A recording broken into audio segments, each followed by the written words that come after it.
midst of me experiencing what I experienced with my family and losing our home, my mantra was do less than you're capable of. Do less than you're capable of. In this day and age, when we have AI agents and all these different things we can do, we can seemingly do everything. But the question begs, are you doing the most important thing?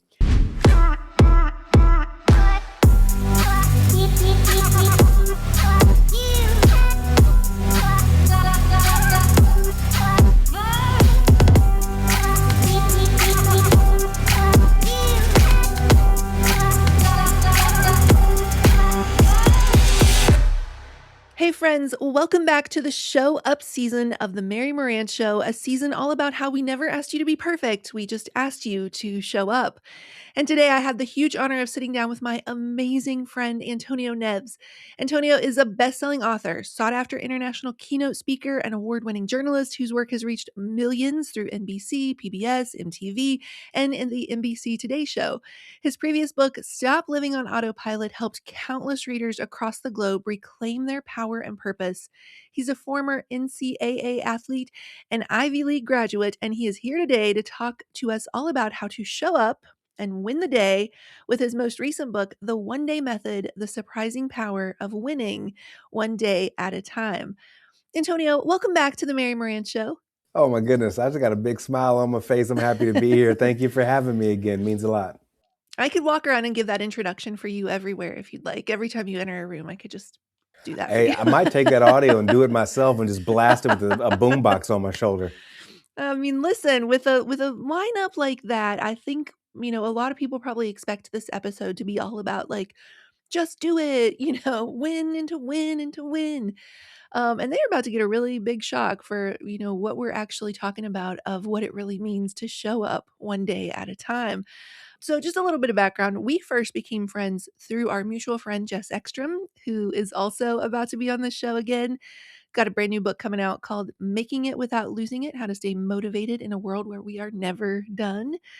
And I don't know if you won't know this part in particular, but I quote you pretty much weekly on this show because you and me and Jess were in a clubhouse. Remember Clubhouse? Like way back in the day, and you said something that I have never forgotten and I think will never forget. And you were talking about how we get so weird talking about our own things that we are happy to tell other people about, like the show Hamilton, and how, you have to go check this out, or this new TV show, or this movie, or this restaurant. But we get weird talking about our own stuff. And you said that we should talk about what we create with the same, level of enthusiasm that we would tell somebody to go check out Hamilton. And I just think about that pretty much daily, honestly. And so just kind of start, I'm going to say, like on this episode, generally, you have free reign to talk about both of these books, Stop Living on Autopilot and the brand new one, The One Day Method. But what I've been sort of setting up here and teasing is that, we always say to authors, do not write a title for a book unless you're ready for life to make you live it. It's true for me with Slow Growth Equals Strong Roots. And you wrote this book, Stop Living on Autopilot. And man, in 2025, did you have something that if you were living on autopilot at the time, surely would have woken you up. And it's how this new book came to be. So just tell us what was going on in 2025. There was no plans to release a book in 2025. Working with publishers and my agent on what the next project was going to be, there was a rough idea of the one day method, but there was no timeline for that book to come out. And like you said, stop living on autopilot. I thought I was not living on autopilot. I wrote the book. That book is now published in multiple languages and available all across the world. And then the unthinkable happened. It's interesting. My greatest fear, based on my upbringing and experience, my greatest fear in life, Mary, was always losing everything. And I never thought that would happen. But then last year, these wildfires, they tore through Southern California. And unfortunately, so many people lost their homes in the West Los Angeles area, but also in the Pasadena, Altadena area. And unfortunately, my family was one of those families that lost their home. And when I say lost their home, I mean completely gone. When we went back, just the fireplace was standing. All of our neighborhood was gone. All you saw was just open fields. I think over 40% of our neighborhood was gone. Local school gone, local library gone, local grocery store just gone. One of those things you couldn't even imagine. And as you can imagine, hit me and my family extremely hard. I'm the kind of person, I'm like, hey, let anything happen to me, but you don't want anything like that to happen to your kids. And in many ways, we can talk more about this later. I realized I was living on autopilot in some ways. But Hmm. the way the one day method came out of this was in the midst of all that pain, all that sadness, all that anger, there was overwhelm. And Mm. there was so much coming at me, from dealing with insurance companies to the kids to figuring out where were we going to live to figure out getting clothing and food. When we left the house, I left Mary with a few backpacks. That's it. I figured I'll be back Wow. tomorrow. I'll be back in a couple of days. Everything gone. But those following days after we got set up in an Airbnb, things were so overwhelming that I needed to slow things down. I said, there are so many things I need to do, but I had to figure out what was the one thing. If nothing else got done today, what would success look like? And for me, that became the genesis of the one day method. Some days, success looked like talking to the insurance company and dealing with that, which was a pain in the butt. Some days was giving undivided time to my kids. Some days was giving myself permission just to grieve and to be sad. Yeah. Other days, just to connect with my wife. And so, with so much going on, I needed to focus on the thing. And for me, that was as simple as saying, what will make today a success has now become a book. Also, a methodology and planner exists with it. Again, one of those things I Hmm. never thought in a million years I would produce. Yeah. Oh my gosh. I just want to, I mean, in that moment, would you say that this was like a book born out of necessity? Was it just like a message you had to get out of you? Was it like a here's how we're going to rebuild? Was it like this is the lifeline that's supporting us? Other people need this. Like, I'm just trying to even get a picture. Are you in an Airbnb immediately writing this book? Like, how does that happen? Yeah, we were in a hotel for a few days, and then we found ourselves Yeah. in Airbnb in Long Beach, about 30 miles south from where we lived. And I think, frankly, it was an outlet for me. Again, a lot of the components of the one day method are things that I've used over the course of my career and my life. Some areas show up. If you look at my Instagram from 2016, if you look at some areas of Stop Living on Autopilot, you see certain elements, but I never brought them all together. So I think in many ways, it was something to occupy my time and energy. And I wanted to put that energy forward towards something that would be valuable. At the time, as I was writing, curating things, I didn't know whether or not it'd become a book, but that happened. We lost our home on early January. This book came out in March. Didn't think Wow. that would happen. And also, what's interesting is if you look at the book, it's very different than anything else that I wrote. It's kind of like someone said it's a combination of The Alchemist with that famous book Mm. Getting Things Done. Like it's philosophy. Some Yeah. people say it feels like prose and Poetry. poetry. Yeah. And it was Totally. just where my brain was at the time. I've never wrote a book like that. And so it was just where Yeah. my brain was. So that's more so the mindset, the methodology, the philosophy. The planner is more so the day to day actionable side of it. But it Yep. came out of I would say a necessity, but also wanting to put my energy towards something.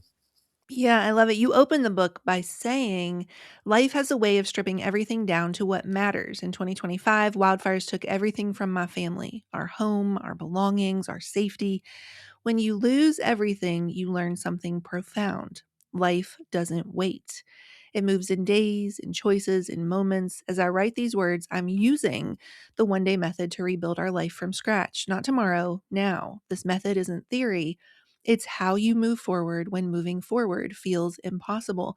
And Antonio, I feel like a lot of people right now, for one reason or another, feel like moving forward feels impossible, whether that's stuff that's going on in the world, stuff that's going on in their, lives, their finances, their health, whatever the case may be. I was saying I was just recording before this episode with Shannon Martin for her book Counterweights, and I was saying I feel like the whole world is in a functional freeze right now.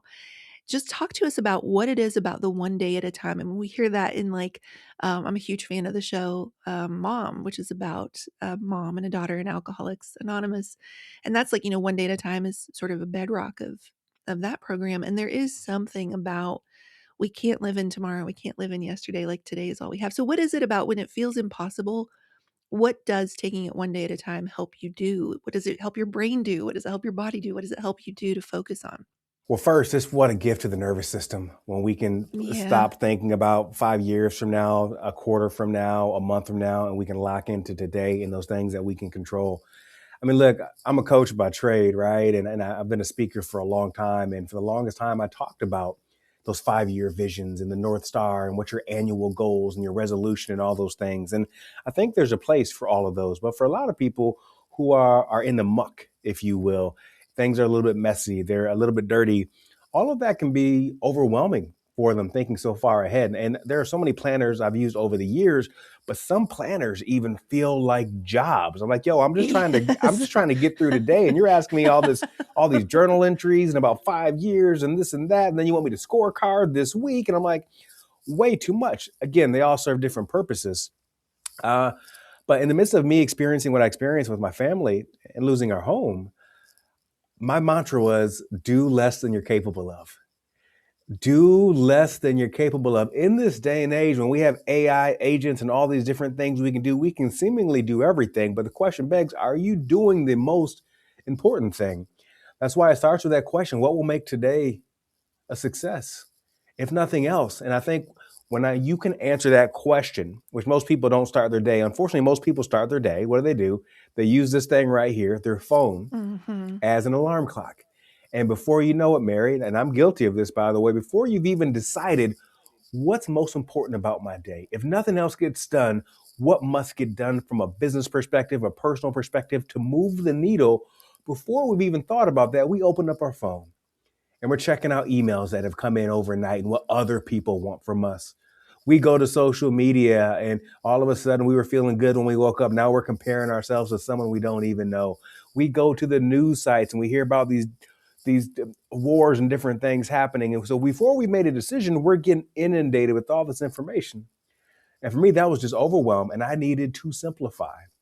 And that's what the one day method was all about. A few key elements. What will make today a success? Identifying what those three essential priorities are, right? I think Jim Collins wrote is quoted as saying, he's the author of the arguably the greatest business book of all time, Good to Great, that if you have more than three priorities, you don't have any. And then there are five key elements of the one day method. And it's interesting as I share some of these with you, it's going to sound like a lot, but they're very simple and most of them can get done in a short amount of time. But I found out over the years through my coaching practice and through research, Mary, that if these five things happen every single day, they lead to a good day, sometimes a great day. Hmm. One, first and foremost, if I sweat. Like for me, sweating, even if it's just for 10 minutes, like a walk or a 20-minute walk, that gets the crazy out of my head. Yes. Second, Yes. if I Thank you for saying grow, that. Yes, you have to move it through your body. move Yes, through your body. 100%. Yeah. Sweating is great for building muscles and getting lean muscle mass. And if you want to stay healthy, up your cardio, great. But for me, it gets my crazy out. My wife will look at Yeah. me sometimes and say, you need to go for a run, like, 'cause my Yeah. crazy is showing up. Second, I know if I grow in some capacity every single day, it leads to a good day. That could be listening to a podcast like yours. That could be reading 10 pages of a book. That could be learning something in a YouTube video. Third, something we're doing right now, I connect. If you connect with Mm. somebody, when I say connect, Mary, I'm talking about hearing someone's voice in real time. One Yeah. thing I know about myself is that I have a tendency to isolate. I know that about me based on my upbringing, how I grow up. It's kind of ironic for a guy that gets on stages in front of thousands of people and delivers high energy keynotes. I'm an introvert and I can isolate. So I know I need to connect Same. with someone. The last two things in the top five is one, unplug. Most of us going back to people, not knowing where to begin and overwhelmed. So many of us, Mary, are emotionally constipated. Hmm. We have a backlog of emotions, joy, sadness, anger that we never let out. And so we need to unplug. And the way that gets out is through not having anything in our ear or in our screens where we can either just breathe for 5 minutes, go for a 30-minute walk with no dings on our wrist or podcasts in Yeah. our ears and just heal. Most people, I would say if people are stuck, I'll say go for a 30-minute walk in nature with no technology.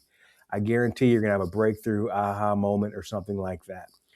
And the last thing for that top five I just referenced is finishing something big or small, a draft of an email, script for an opening of a podcast, a draft of a sales proposal or something.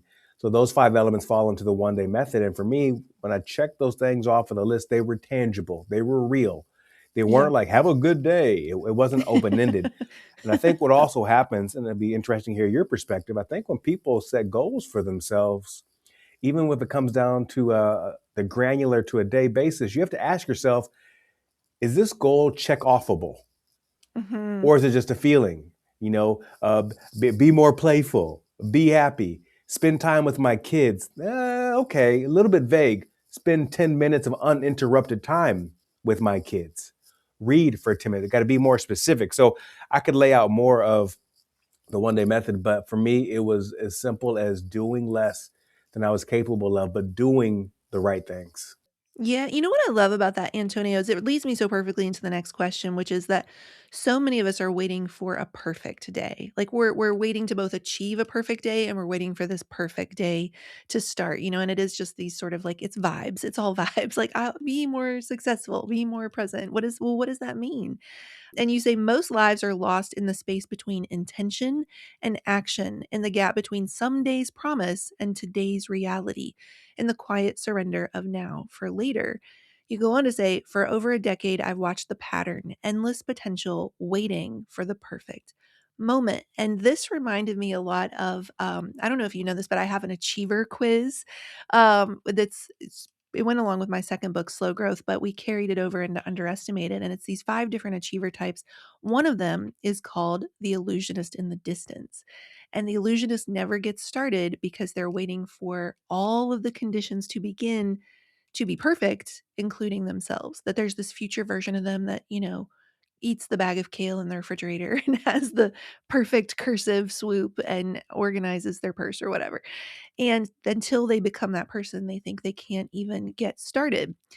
If you anybody listening, if you've not taken the quiz yet, you can go to achieverquiz.com. There's the illusionist, the performer, the tightrope walker, the masquerader, and the contortionist, different achiever types who get stuck in different places.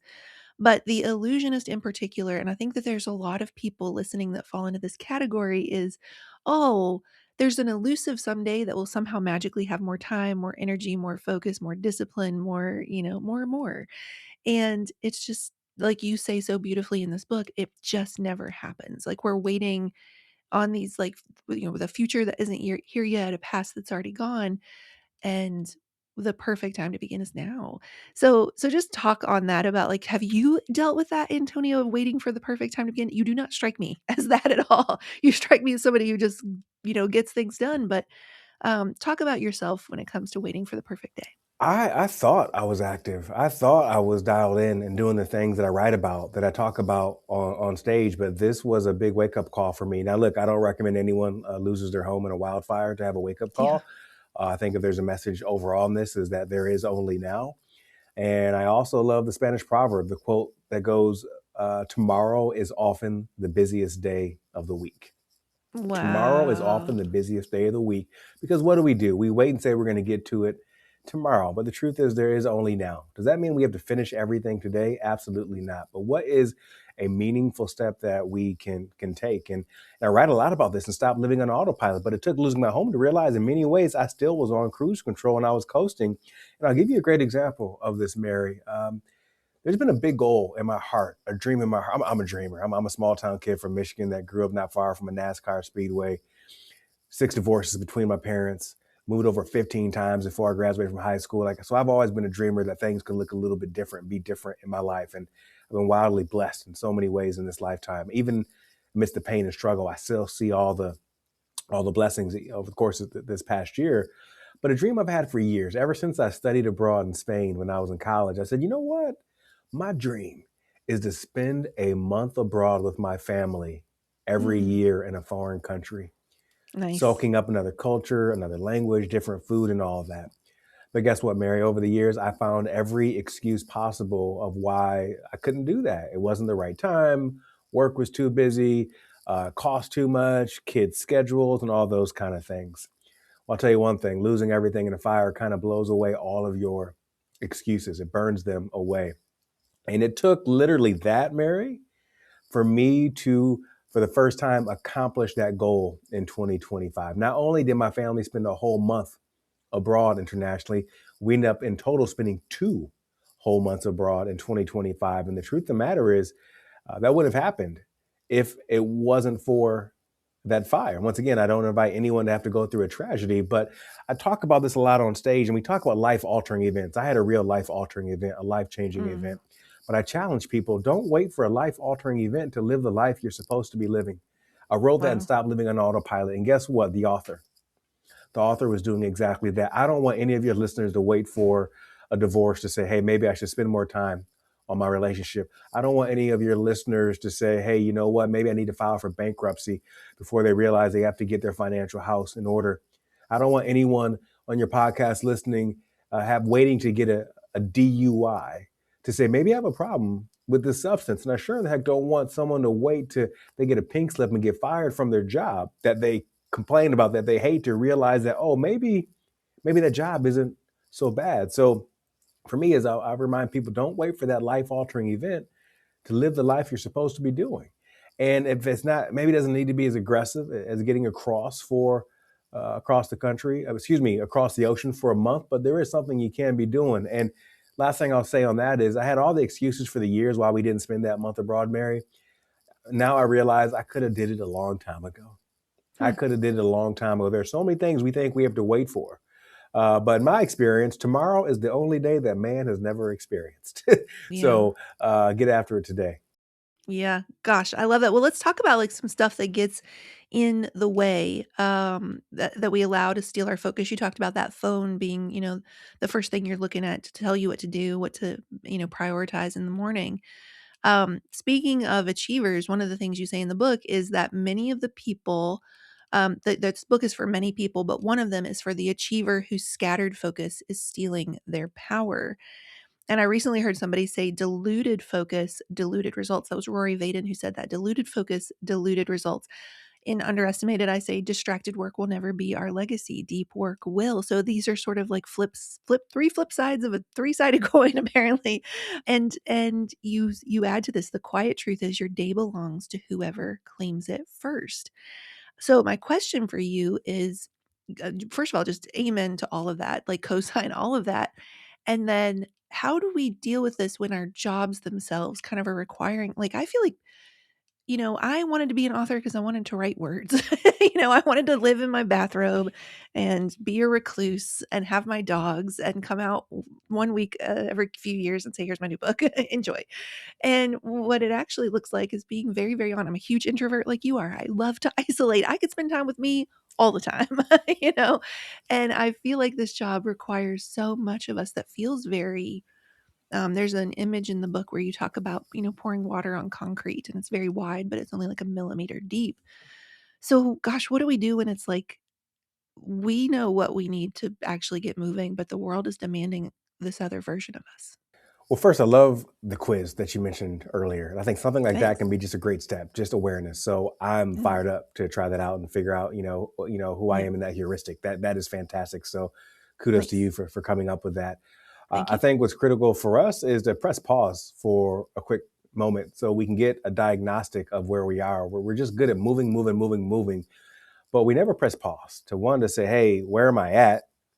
Second, am I moving in the direction that I actually want to move? By the way, I bet you get a kick out of this too. So many people say they want to start their own business and they say, I want to start my own business. I'm like, why? And they're like, so I can have more free time. and I just chuckle. I don't say anything to them. I'm like, I'm slowly getting there, but I'm not there yet. I actually work more now versus when I work in corporate America. But what's fascinating about business owners and business in general, Mary, is that we have dashboards and KPIs and all these things for our business. But when is the last time you audited the operator, the individual that runs that business? And that's really the core of what the one day method is all about, kind of reconfiguring what our personal operating system is, right? Our life operating system. We use so many different operating systems with the AI, with the software that we're purchasing, all these different things. But never once do we hit pause and say, hey, what's my personal operating system?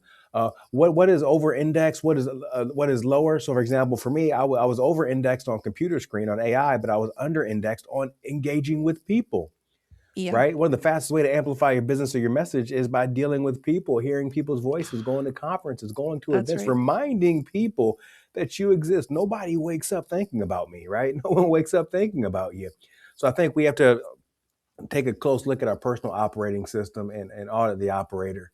And also, I'll never forget, I was in grad school and I was about to graduate. And I was fortunate enough, Mary, to have some really cool opportunities to come my way, and I had some decisions to make. And I was looking at this opportunity and this opportunity and this opportunity. And I went to my master's, one of my professors, to get their advice, and he said something to me I'll never forget. And I think about this every single day when I'm overwhelmed. He said, Antonio, you can do anything you want, but you can't do everything. Mhm. You can do anything you want, but you can't do everything. And I think, unfortunately, where we are in society nowadays, and some of these false lies of AI is great. And it can, but the funny thing about AI is that people are actually working more because of AI. Because like, oh, I can do Interesting. more. I can create more slap. I can do more of this. But I just ask people to ask themselves, what's most important? If Mm, nothing else gets done today, what's most important? But also, you can do anything you want, but you can't do everything. So I ask people always just to do an audit and think of your yeah. life like a computer operating system for a second and say, what apps are open in my life from a family perspective, from a volunteer perspective, from community perspective, from a work perspective? Literally, people think, oh, there's not a lot going on, but they will fill up a piece of paper with so many different apps that are open. Hmm. And then, as we all know, what happens? Worst case scenario, you have a lot of apps open. What happens to your computer? Yeah. Right? Slows down your RAM, your processing speed. Worst case scenario, it can lead to a crash. So I ask folks, just, and that's what this book in many ways is about, is to audit where you are right now. And then also make sure you're headed in the right direction. And it's a direction that's going to fulfill you. And maybe this is the most important piece of things. In my experience, no one who has accomplished anything meaningful has done it alone. And in this day and age, loneliness is real, isolation is real. Don't do it alone. I invite people that, yeah, it's great to use AI, it's great to listen to podcasts and YouTube videos, but sometimes, Mary, I'm gonna say something controversial. Is that okay? Do it. Sometimes you have to write a check. Sometimes you have to write a check and invest in yourself, to work with Yeah. that coach, to join that program, to attend that conference. If you say, I'm in the community, yeah, nobody gets me here where I live. There's your crew, your people are somewhere. Sometimes you got to write a check to go there. So I'm going to challenge people to do Wow. exactly that. Wow. Woo. Okay. Calm that microphone down. Woohoo. All right. All right. All right. So let's build off this idea of auditing. You also talk about just even straight up eliminating in the book. You say a peculiar truth reveals itself when you study those who move mountains. Their power doesn't come from doing more, but from doing less with complete presence. Most chase expansion, more goals, more tasks, more commitments, everything you were just talking about. They spread themselves across life like water on concrete. There's that reference I mentioned, a millimeter deep, but covering everything. And you go on to talk about the physics of focus. Your mind carries infinite possibility, but finite energy. Every open loop drains it. Every competing priority splits it. Every unnecessary commitment weakens it. This isn't philosophy, it's physics. And one of the things that I've learned from both you and Jess is just this ability, like how quickly you all close loops. Like, let's get it on the calendar, let's get it done. We've got that scheduled, done. Like just really, if I need Jess to do something, she'll just send an email real quick and get it done.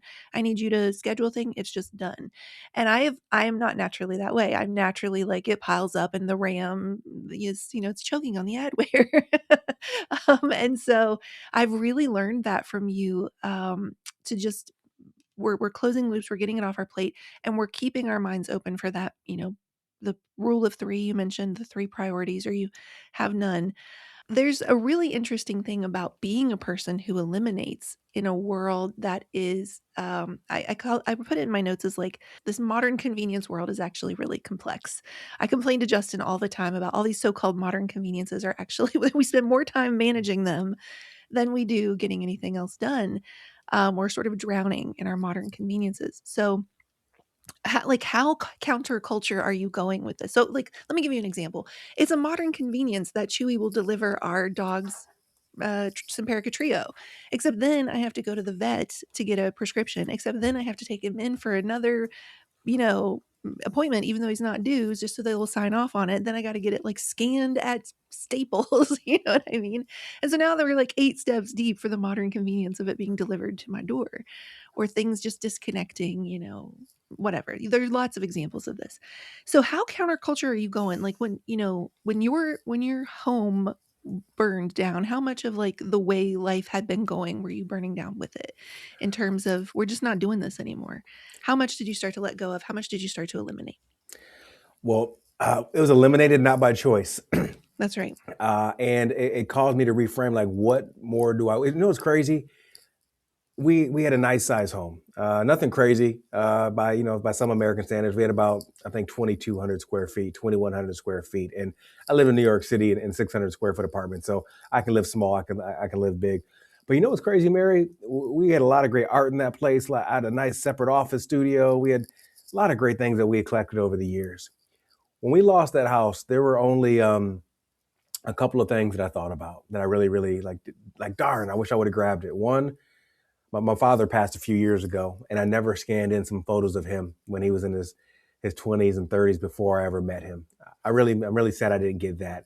And then the second side, I'm sad I didn't get my kids stuffies, like that was on their Yeah. bed. Those are the things that I didn't think about. The Rolex watch, I didn't think about the artwork on the walls. I thought about those, like, really human types of things in that. So, as we're moving forward, I no longer can just accumulate random stuff, even from a Yeah. clothing perspective. I'm wearing like black pants and black t-shirt every single Y day because yeah. I don't even want to make those choices. So I'm trying to simplify my life. And going back to the apps example, it's not enough just to say which apps are open in my life. We then have to make some adult decisions and say, okay, these are the apps that are open. Which ones are essential and I must keep open? Like, you're not closing your marriage, right? You're not going to close what brings to put foods on the table, right? But you have to identify which ones are essential. But then there are some apps that are open in your life that you're like, okay, these are important to me, but maybe not this season, this quarter. I'm going to minimize these for the time being. And then there are some apps that, if there's something that has showed up on your to-do list for the past 6 months and you haven't had anything and you didn't do anything with it, get rid of it. Some apps we Yeah. need to close. If you go to bed every single night, I'm giving some silly examples, but if you go to bed every night and there are 3 books on your book stand that you've been meaning to read for the past 2 years, but they're just there just as decoration, I give you permission to put those books back on the bookshelf. So we got to figure out what to keep open and what to close. In terms of like some controversial ideas, things that I'm playing with, Mary, Okay. here get ready. I'm see how this lands for you. Okay. Analog is the new luxury. Yeah, it is. 100% co-sign. Analog is a new luxury. That's why the one day method planner, all these digital planners, no, it is intentionally an analog physical planner. I read Okay. something interesting the other day where it said that pens, a specific type of pen, maybe it's ballpoint pens, had their best selling year recently. Interesting. Like, people are Yeah. getting back to pens. People are getting back into mechanical watches as opposed to digital watches. Vinyl, surprisingly enough, is coming back when it comes to music, because guess what? We have so much information available to us that we can't choose. I think I'm a few years older than you, but we got our I don't know kids. about Get that. this, I don't know about that. we got to see them a CD player. What do you do Yes. when you have? I know everybody quotes Steve Jobs and that quote of, "Oh, you have 1,000 songs in your pocket." Excuse my French. Damn it, I don't want 1,000 songs. Just give me 12 Mm, great ones of an album I can listen to over and over again that I love, like I did when yes. I was a kid, right? Yeah. Um, that's why Okay, the I'm gonna kids. tell you something really quickly, Yeah, really quickly. Like 3 days it was Saturday, so however many days ago, 4 days ago. It was, like, really beautiful, sunny February 28th day. Ooh, we're really putting a timestamp on it now. Um, this was not planned remotely. Justin, myself, and our dog Goodspeed ended up crossways on our bed, looking out the window at the sunset, playing Goo Goo Dolls and Oasis on it was on Alexa, but forget that part. But playing these songs from, like, the '90s. It felt like I was back in high school, it felt like I was back in college, and we just, for, like, an hour, watched a very slow sunset and then, like, all the, great twilight that most people miss afterwards, and I haven't felt more like myself in a really long time. Like, it felt like Mary was back. you felt like a human. I felt like a human. You felt like a Yeah. human. You weren't rushed. Didn't feel like you need to be accomplishing more, doing more. Heard little Yeah. Wonderwall from Oasis that took you back to some party you Yes. attended. You heard some Yes. Iris, heard some Johnny Resnick, from the Google Yes. Dolls that took you back somewhere you could smell certain things. We Yeah. need more analog moments. They're so critical. They're so important, especially for folks as they're coming up. I'm gonna keep phones out of my kids' hands for Yeah. as long as I can. They still love reading physical books. I like my Kindle. Don't get me wrong, but I Yeah. love a physical book in my hand. I'm still old school enough. I get a newspaper delivered to my home every single day. So Yes. if you want to talk controversial, I would say that analog is the new luxury. Last thing, again, in terms of overwhelm, you and I are in different scenarios, different situations, maybe than some of your listeners where we're business owners. But in the one day method planner, in the to do section, there's only 5 to dos on there. And so many people said, there's only 5 to dos, but I have more than 5 to dos. I'm like, well, what are we going to do about that? Yeah, How many of those ones showed up from yesterday and 2 days ago? In what that's way right. can you delegate those? In what ways can you eliminate those? How Mm, can we simplify? Instead of making things more complex, how can we simplify? Let me share one last thing with you okay. and interrupt if I'm just blabbing on too much. No, that's good. It's gold. Again, Keep our going. house was about 2,000 whatever square feet, not huge, but big enough, Mary, that everyone could be doing their own thing. I could be in the outside office that we built in my studio working on whatever, or working while really watching soccer on TV. Uh, Yeah. each of my kids could be in their separate bedrooms doing whatever. My wife could be gardening or doing something in the bedroom. And even though this house wasn't huge, we all were doing something different. Mhm. The current home that we live in is an 800 square foot, 1 bedroom house that we converted into a 2 bedroom with 1 bathroom. Oof. And if there's been a joy, a benefit of this past year, is that me, my wife, and kids were all over each other just based on space. Yeah. And so even as I think about what our life's gonna look like moving forward, what our future home will be and all of that, I'm like, I never want my house so big that I don't know where somebody is. Wow. you Yeah. know and so that, Hmm. what a gift. Yeah, sometimes, I tell you, too much information. My bladder control has improved because I have no choice. When there's only 1 bathroom, sorry, for you're like, we're gonna have to bleep this episode because of this guy, but there's no choice. So a lot has come from this. Yeah. Gosh. Gosh. So good. Let's keep going. The mathematics of now. The mathematics of now. You say most live caught between two illusions that yesterday determines their future or that tomorrow holds their change. They miss the profound power of now. Watch closely how life unfolds, you say, not in dramatic leaps, not in sudden transformations, not in tomorrow's promises, but in today's quiet choices. A moment of movement or comfort, a decision to create or consume, a choice to grow or repeat. Your future isn't a mystery, it's a reflection of now. And then just one more passage, you say, life keeps perfect accounts, each choice adding or subtracting, each moment investing or spending, each day building or eroding, not in dramatic sums, but in quiet additions, a page read, a conversation had, a promise kept. Most chase the sunrise with willpower. Few understand that dawn's victory is won at dusk. In other words, the screen that steals your rest, the food that fights your sleep, the habits that hollow out your energy. And so I want to use that setup, this mathematics of now and how what we're doing right now becomes our tomorrow, how it compounds, how it adds up. You introduce this idea of the chess master's secret study, and you say those who achieve mastery don't obsess over tournaments ahead and they don't dwell on matches past. They focus on the move before them. How do we balance focusing on the move that's before us while also kind of keeping an eye on like, is it compounding in the right direction? Thinking about like the law of the harvest, we reap in a different time than we sow. What for you when you think about that, how tunnel vision, how like laser focused are you on what's right before you versus like course correcting the ship? Are we steering in the right direction? Yeah, a couple of things come to mind. First, there's no current audio version of my book, but I think I may be contacting you to be the reader uh, of the book, because I think it would be. I'm not even joking. So we'll have a separate conversation. I'll reach out to you separately. I've Um, been told I could read nursery rhymes. Hey, So listen. You might have a contractor to read the one day method, because I like how everything sounds, and I don't want to nice. read it. So I think it'd be amazing. I think a couple of things come to mind as you mentioned the now. Well, one, even though we are now, one thing I have to remind myself and I have to remind people that I work with and from stages I do this is that I think so many people forget, Mary, that technically today we are smarter than we've ever been before. All of the data, all the experiences, everything that we've gone through, the good, the bad, the challenges, the obstacles, they have got us to where we are today. So technically, we are smarter today than we've ever been before. And the question begs is, are we going to use all of that? Right? Are we going to use those smarts and maybe combine it with some of that boldness from our youth that used to show up?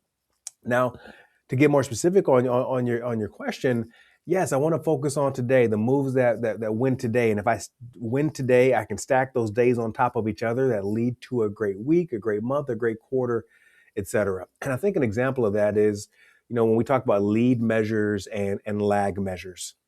In business, people talk a lot about those. And to give folks some example, if they don't know what I'm talking about, lag measures are like end goals that you only know you accomplish them that if you reach them. So it's like, okay, make 50,000 extra dollars this year. That's a lag goal. You only know if you reach that by at the end of the year. However, a lead goal can be for that lag measure is make 5 extra sales calls a day. Mm, mhm. Again, those things you can check. It's not make 50,000 extra dollars. It's like make 5 extra calls a day because based on your research, based on your track records, those 5 calls a day, those extra 25 calls a week, those 100 calls a month, those do the math. That's going to Yeah. lead to that. So we got to get to Hmm. the lead measures, those things they're going to win today. Oh, I want to lose 25 pounds. All right, that's great, but that's big. But okay, what are the things you can do on a daily basis? Drink that gallon of water. Let's check that off. We can eat no Mhm. processed food. So I think we have to get clear on what our lead measures are, those things for the day that are so critical versus only focusing on the end goal if we get there or not. I think lastly, what's key is going back to you and I being introverts, and again, me having a tendency at times to isolate, is to not do it alone and stop living on autopilot. I talk about how critical it is to surround ourselves with allies. And I say allies are people who encourage you, who inspire you, who challenge you, push you, and hold you accountable to be the best version of yourself. Unfortunately, as we get more responsibility and homes and this and that, we get further away from those allies in our life. I'm so fortunate that every Thursday I have a men's group here in Los Angeles. We call it Man Morning, where we get together and we ask 2 questions. What are you celebrating? What are you navigating? These are awesome men that I look in the eye and they tell me the truth. And, I say this on stages sometimes. I'm like, well, when did it become controversial to tell someone the truth? Hmm. We've reached a point where we're unwilling to tell people. Like most people, in my experience, I'm speaking to myself as well. I don't need another pat on the back. Yeah. I need someone to look me in the eye and tell me the truth. Like that wasn't your best work, or I think you're going in the right direction. 2 months ago, you told me this was important, but your actions are actually showing otherwise. And that's why sometimes as well, it's so critical. If we don't know which direction to go, work with a professional. These folks exist. Now, maybe if you say, I can't afford that person, guess what? I'm sure you've interviewed these men and women on your podcast. They can listen, they get some tips, or they can get their book for free from the library. There are endless options. But the big key to that is not trying to think really, really hard and do it alone. If you've been figuring things out for far too long, it's time to get a buddy, a partner to keep you on track. Yeah. Gosh, this what you're saying there just brought up for me. I was on the Peloton the other day.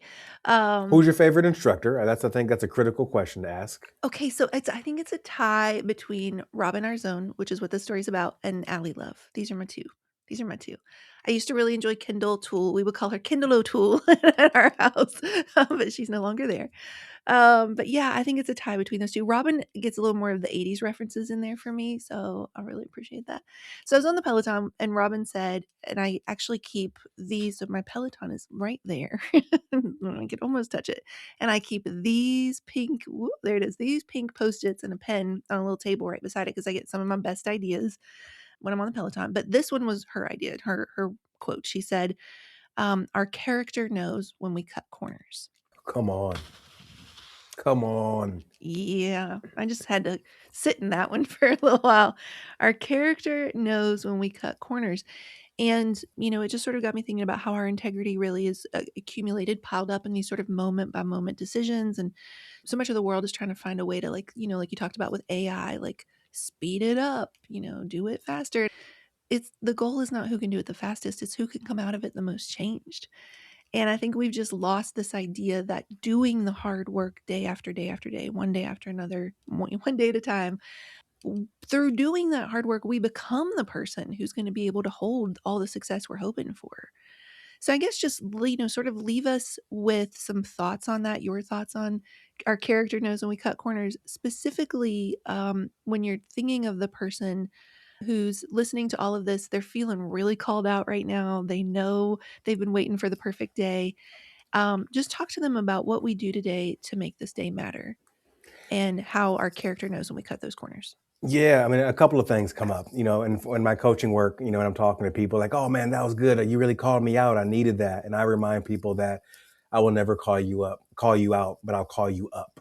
I think what great leaders do, great managers, great coaches do, they call people up to be the best versions of themselves. And as you were talking about integrity, it made me think about our friend Jess Ekstrom. She had a quote. I heard her say, we were speaking at the same event many, many years ago. And she said something to the tune of, just because it's not your job doesn't mean it's not your responsibility. And that just Yeah. really stood Oof. out to me. And I think it really aligns with the quote that you shared uh, on that topic. In university, I was a track and field athlete. I was on a track and field scholarship. And one thing Nice. I always like to think about is a sport like the Olympics. Now, think about this for a Mhm. quick second, Mary. The Olympics happen every 4 years. Mm. And if you think about an event like the 100-meter dash, which for men is over in less than 9 seconds, and for women, it's over in less than 11 seconds. Wow. But think about the 4 years that people have trained for that event, for that less than Mm. 10 seconds, that less than 11 seconds. And so the magic happens, in my experience, when no one is watching. And that's what we have to be willing to commit to, doing the work, the magic when no one is watching. That man, that woman that becomes an Olympian, whether they win or not, the work that they did for years, they did it while no one was in the stands. The question begs, are you willing to do that uncomfortable thing, to do that tough thing when no one is watching, when no one is clapping? A lot of people come to me, they know I'm a speaker, and they come to me for keynote coaching, and I'll do an engagement maybe once or twice a quarter. It's not something I advertise. But one of the first things I try to do, Mary, is figure out like, hey, does this person really want to be a speaker? Do they want to have impact? Or are they simply looking for someone to clap for them while they're on Right. stage? Those are Right. those are those are two different things, right? Do you want to have impact, or you just simply want people to clap for you? So my hope is that everyone is willing to do the work when no one is watching in those quiet hours. And I think what's so important, and that's why the 1 day method is critical, is because my thing is this: we'll worry about tomorrow. Tomorrow, are you going to hit the gym again tomorrow? Are you going to do the Peloton tomorrow? Mhm. Don't know. Are you going to be healthy tomorrow? I don't know. Are you going to have a drink of booze tomorrow? I don't know, but not today. That's one of my mantras. I don't know about tomorrow, but I know I'm not doing it today. And Wow. that guides me so I can focus on what's going to happen today. I'll worry about tomorrow. And what we're talking about, and maybe this is a great place to end, is the word commitment. We use the word commitment a lot in society, but I think I have to remind myself and remind others that commitment isn't a one-time thing. We must recommit every single day to those things that we say are important. So right now, that person that may be struggling to do what they want to do, my question to you is, are you committed? Are you still committed? And if not, right now is the opportunity for you to recommit to those things that are so important. And we don't need to worry about next week. We don't need to worry about next quarter. We don't need to worry about next year, even tomorrow. I got good news for you, friend. All you got to worry about is today. Handle that. Whew.